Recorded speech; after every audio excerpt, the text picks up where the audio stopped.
Hey there, lovelies. Welcome to Tea Time with Ty. It's me, daughter of the Most High. Brace yourself, because this tea might just transform your life. Hey there, lovelies. Welcome to the reading chair. This is Tea Time with Ty, and it's me, Ty, daughter of the Most High. So this is my very first episode officially. I've already introduced myself in a previous video, but I am going to do a brief synopsis just in case you did not see that one, okay? My name is Taisha, but I go by Ty, also go by God's daughter because I am God's daughter. I am a mother of three. I have three children, beautiful children, 16, 17, and 18-year-old. So they're not really children, but they're still my babies. I have two boys and I have one girl. I am a victor. I beat cancer back in 2018. I've also experienced domestic violence. I was married for 15 years. I am a divorcee. I was divorced 5 years ago, officially on the 24th of this month. And I also experienced molestation. So as you can see, my life has been definitely full of life. But I would not trade anything for the world because my trials, my tribulations, my life is who made me who I am today. It's what made me who I am today, excuse me. So the reason for me starting this channel is because mostly to give perspective. And when we get perspective, we learn how to better support our counterparts.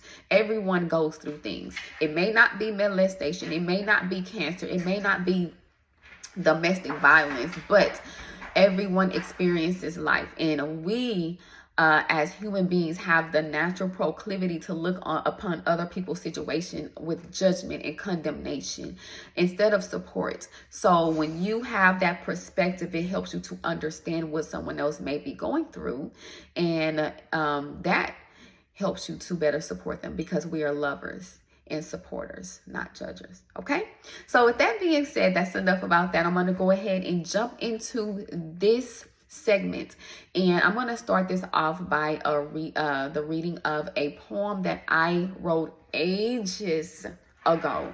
Okay, months and Sundays ago. So this poem is called Life.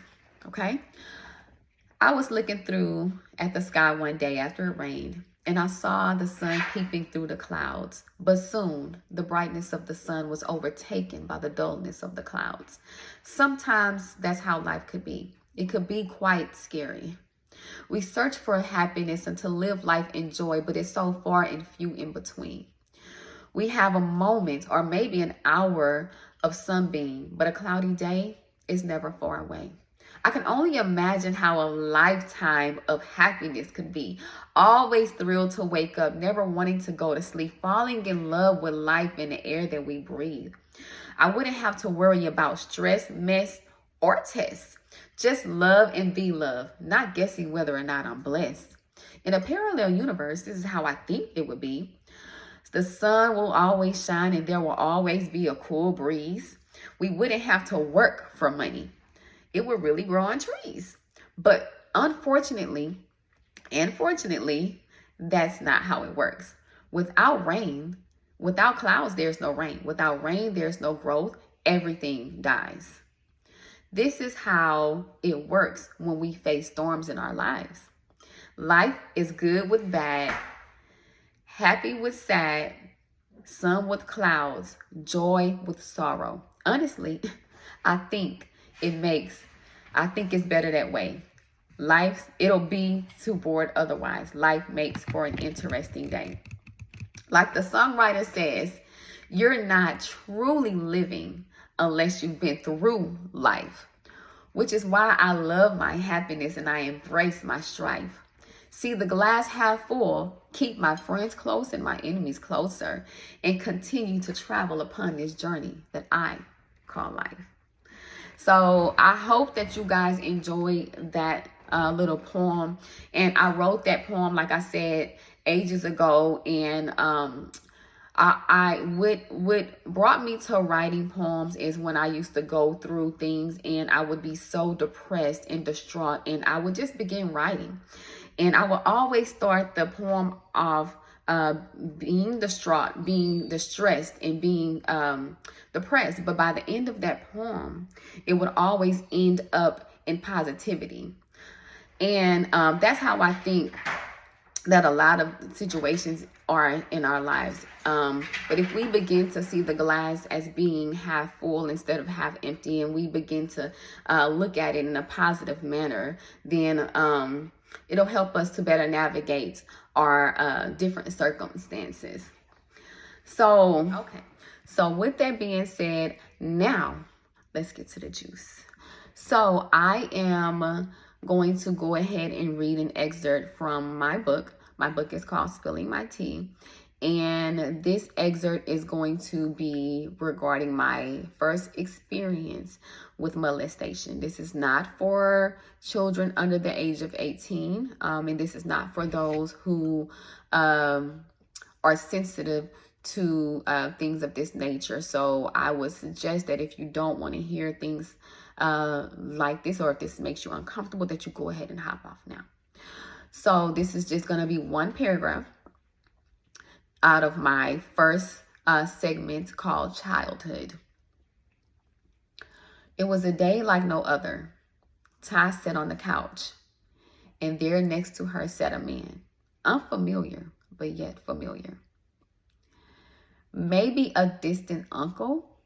There was a feeling of unease. She wasn't sure what it was. Suddenly, the man grabbed her hand and placed it on his penile area, and he began to stroke.